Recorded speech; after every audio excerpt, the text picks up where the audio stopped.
We begin with breaking news here in Germany, where the governing coalition has collapsed and Chancellor Olaf Scholz has called for a confidence vote in mid-January. Scholz made the announcement after dismissing his finance minister, Christian Lindner, who is from the business-friendly Free Democrats. They formed part of the country's three-party coalition government with the Greens and the Chancellor's Social Democrats. The confidence vote could trigger new parliamentary elections by the end of March. Take a listen to how Scholz explained his decision.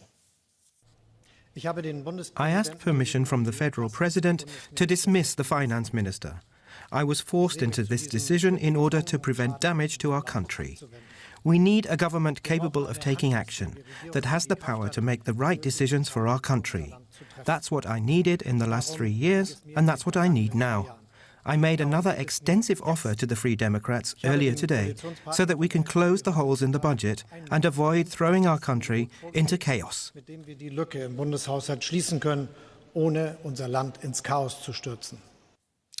Today's decision comes after months of divisions within the German government over the budget as well as other issues. Free Democrat leader and finance minister Christian Lindner blamed Chancellor Scholz for the breakup.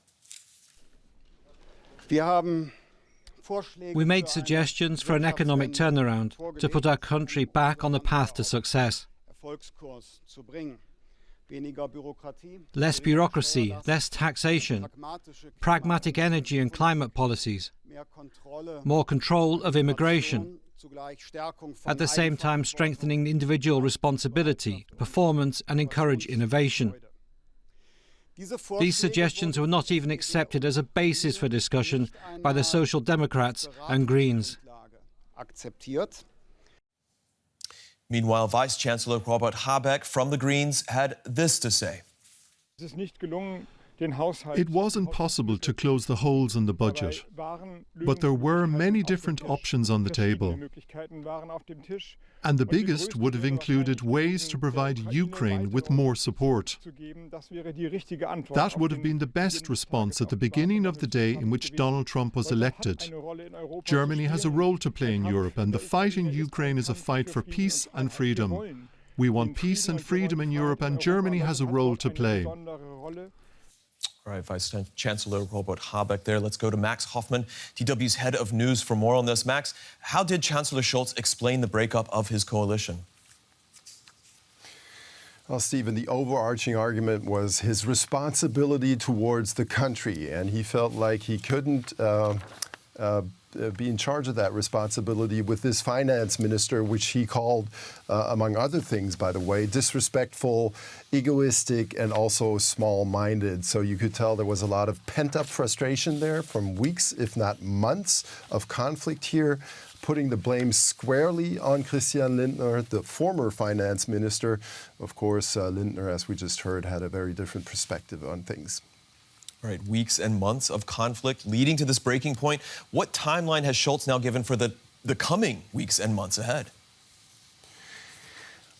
We heard it in the soundbite earlier, and the plan is to have a vote of confidence in January. Olaf Scholz explained the rather late date that's already been criticized, by the way, by opposition politicians, because he wants to introduce some laws, wants to get some laws passed by the end of the year. So basically get things done that he still had planned. Whether this is going to be successful or not is a different story. And that lands him on the 15th of January for that vote of confidence. If he loses that vote, which seems extremely likely at this point, that brings us to March for early elections and then probably a new government for Germany. Max, help us understand this point a little bit more. If the governing coalition has essentially collapsed, why would we not see new elections immediately in this case? It's basically up to Olaf Scholz to set the date here. And as I said earlier, you know, there are opposition politicians who say this needs to happen as fast as possible, ideally this year, so you could have early elections as early as January. But you shouldn't forget, you have Christmas, you have the holidays here. That would make things a little more complicated. And, you know, it's not completely impossible that there might be some calculation on behalf of Olaf Scholz and his party there that if given a little more time, they might be able to convince voters that they're they're worth another vote in March with those laws, have a little more time for campaigning. So all of these factors might play a role here, but we don't know for sure. What, if anything, can we say about the timing of this announcement following Donald Trump's re-election? Should we read anything more into that? Yeah, I thought about that, and because beforehand, a lot of people said if Trump is elected, that might actually be an argument for this coalition to get it together and try to continue. But I wouldn't read too much into it because don't forget, it seems so far away now, but 24 hours ago, we all thought because of the polls that Kamala Harris had a very decent shot at becoming the president, meaning nobody knew that Trump was really going to be the next president. And so putting everything in a plan like that and the timing seems unlikely. It's much more likely that this just built up, and the deciding factor here, among others, was the budget negotiations, because the plan was to try to nail down a budget by next week. And for 2025, and it was always clear that this was going to be a rather big obstacles, because the views on what this budget should look like and what should be financed and what not were very different within this coalition. How did this coalition become so divided in the first place? It's a long story. It took a long time. And if I had to break it down in the most simple terms, you had problems with issues. There were 3 coalition partners. In Germany, you always have a coalition government to get a majority in parliament, this time with 3 parties, which made it more complicated because some of those parties were very different. For example, the left wing of the Greens or the left wing of the Social Democrats, very different from certain elements of the business-friendly liberals. So they were at odds where to spend the money, where to have tax cuts, for whom to have tax cuts, what to do about social benefits, who should profit from them. Also, ecological transition, very difficult. But then there was also the question of communication and form, generally speaking, because they fought in public all the time, really. Each time they thought they'd solved the problem, a new fight would break out, a new dispute, new discussion. Nothing stayed confidential, really. So everything was known about those meetings, even if they were off-the-record. Documents that were supposed to be confidential were made public even today. So you basically saw the same symptoms today. And that's really not a basis for trust.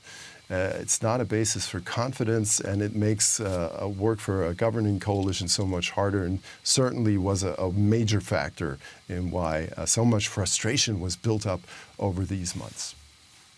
All right, that's Max Hofmann, head of news at DW. Max, thank you.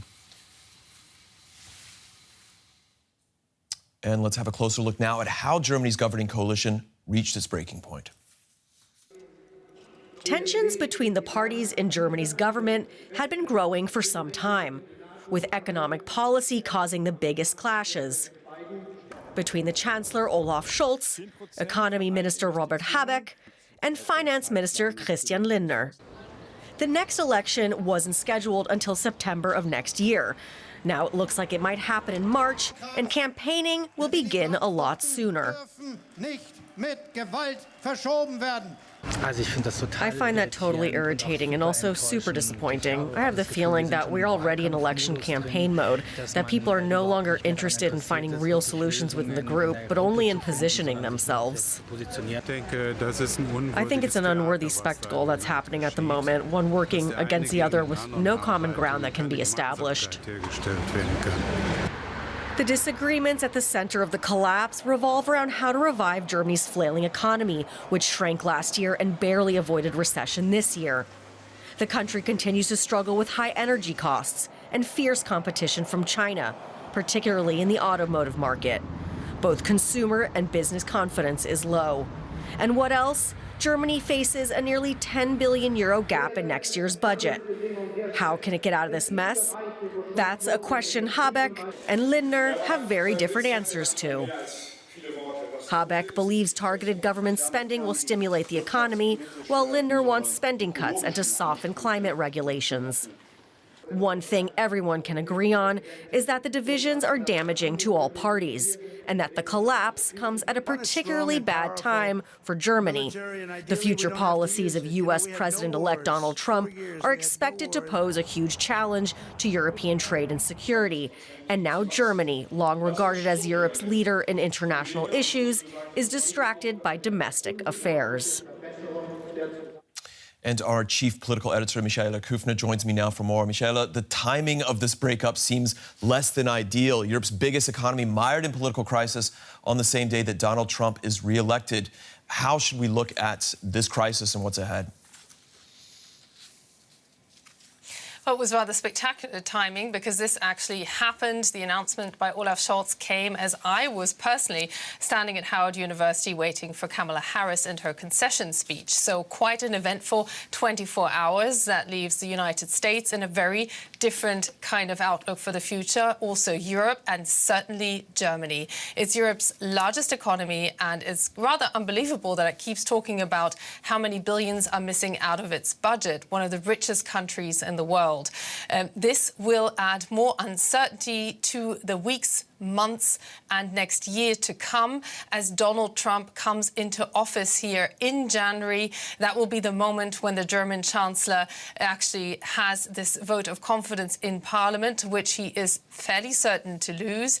And it will take Germany's president, who otherwise only has a ceremonial role, to actually take that decision and declare new elections. And that's why this is not leading immediately and very, very fast to fresh elections, to snap elections, but that's also because Olaf Scholz clearly doesn't just want to get a few more laws through. He also wants a bit of time to talk with the current opposition leader, Friedrich Merz from the Conservatives. Clearly, he still has hopes that he can forge some kind of minority government, some kind of cooperation, despite the fact that he's been told by Friedrich Merz, the opposition leader, that he's simply not up for that. Help us understand the background of this. Max told us a little bit about what's been happening over the past years, and especially the last few weeks and months. We saw in his speech today that Scholz went right after his former coalition partner. Was this break abrupt, or to what extent did we see it coming? It was like watching a very unhappy three-way marriage unfold, which it started upbeat and it turned sour on the 15th of November 2023. That's when Germany's Constitutional Court ruled that the budget those three parties had forged together, where everybody got a lot of what they wanted, actually simply was blown out of the water by a ruling that said they cannot use 60 billion for a climate fund that was funding a lot of this. And ever since, they've been trying to find money to finance the glue that was keeping them together, that each party was getting projects, was getting certainly funding directed its way into its most key projects. A lot of that was climate as well, climate related. So they never really recovered from that. Ever since, it took endless rounds of debates, compromises that were then questioned again, agreements that were once questioned again, until we actually arrived at this very point, which has been described by the Vice-Chancellor, a leading figure of the Greens, Robert Habeck, as the worst possible time. Yes, it is. But if Germany wants to, again, represent what it is known for, stability in Europe, then it needs a stable government. And this government hadn't been stable for a very, very long time. The worst possible timing, perhaps in part because of the economy and the crisis that's going on right here in Germany. What does this crisis mean for the future of the German economy, at least in the near term and the middle term? Look, there's two arguments that they shouldn't have broken up because it needs decisions now to stabilize Germany's economy. If you speak to people who are actually in the economy, running companies, they are simply sick and tired of the debates. They just saw a proposal from Robert Habeck, the trade minister and vice chancellor. They saw a proposal from the finance minister. They simply know what what will be the road ahead, what will be the tax rate, will it be more competitive with the United States, particularly as they expect to take a hit when Donald Trump takes over as US president. This goes beyond any kind of tariffs. This is Donald Trump surely requesting automakers to produce more in the United States rather than in Europe, rather than in Germany. And it's no coincidence that we saw that sector, the automotive companies, dip sharply in trading today, whereas we saw Tesla, which is owned, not owned anymore, but led by Elon Musk, actually skyrocket, because this will be a new set of circumstances that Germany, the German government and German companies will have to respond to once Donald Trump comes into office. And they want to see some clarity and a plan ahead by then. And looking at this now, they're still unlikely to get it. DW's chief political editor, Michaela Küfner, there talking about that coalition breakup that's unfolded tonight in Berlin. Michaela, thank you.